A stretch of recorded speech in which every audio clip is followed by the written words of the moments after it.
A town that's mostly known for its fried chicken, Okarche splits Canadian and Kingfisher counties.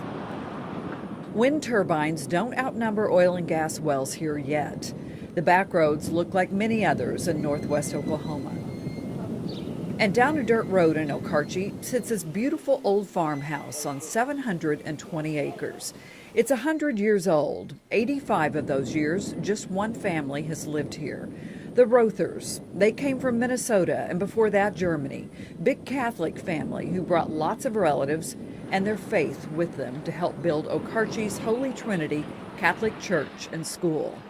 The names of all the family members who grew up in the house are painted on the risers of the original staircase. The oldest is Stanley. He was born in the first bedroom here just to the right of the front door in 1935. Two brothers and a sister followed. Just typical, typical kids, you know. You get up in the morning, you do your chores and take care of everything and eat a big breakfast and get on the school bus and go on with the day. Nobody go to bed until we get the rosary said. The church was the center of the Rothers' existence. Stan didn't tell his parents, but he knew as a fourth grader he wanted to be a priest. Betty Ann, his younger sister, would become a nun.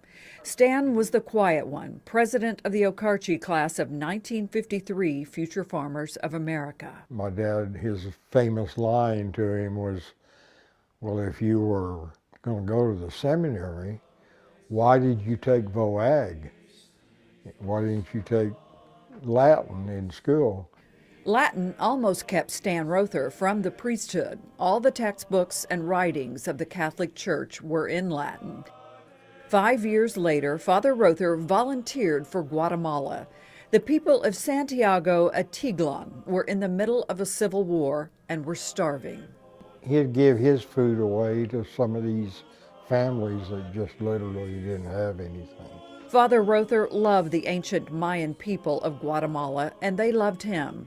He taught them farming techniques, built roads, a hospital, and a radio station.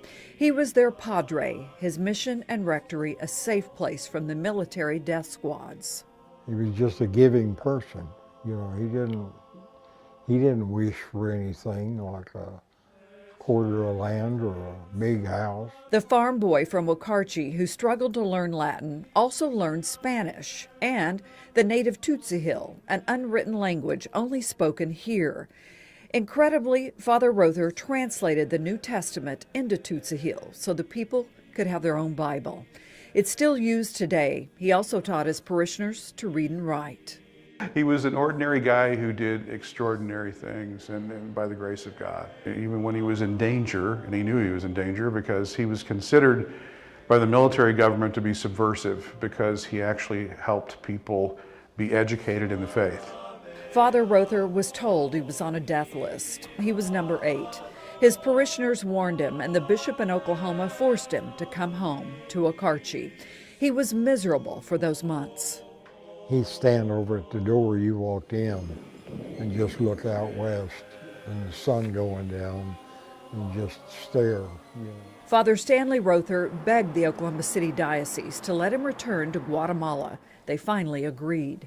He just said he's got to go back and he's got to go back with these people. He said, the shepherd doesn't run at the first sign of danger. About 3 months later, just after midnight on July 28th of 1981, they came for him. 3 attackers shot and stabbed Father Stanley Rother. There were bruises on his hands where he had tried to defend himself. He was heard yelling, "Kill me here." He didn't want to be taken from the rectory. He was 46. His family in Okarche was given the news before the world would hear about the American priest murdered in South America. There's a deal comes on the news, Paul Harvey. He said, we just gotten word that there was a Catholic priest that was murdered in Guatemala. Father Rother's parishioners asked his family to bury him at the church he loved so much, but his parents just couldn't. And they said, no, you can have his heart and the blood that they picked up, you know, after, but his body comes back to Oklahoma. His heart remains entombed at the Guatemalan rectory where he gave his life. Years passed, Franz and Gertrude Rother would pass away without ever knowing how special their beloved firstborn was to so many. In 2007, the Oklahoma City Diocese began documenting Father Stanley Rother's story, the first American-born martyr. It's a rare thing, and for an Oklahoman to be in that category is exceptionally rare. To think that a farmer from Okarche is now looked at by the Universal Church as a blessed on the road to canonization is nothing short of amazing.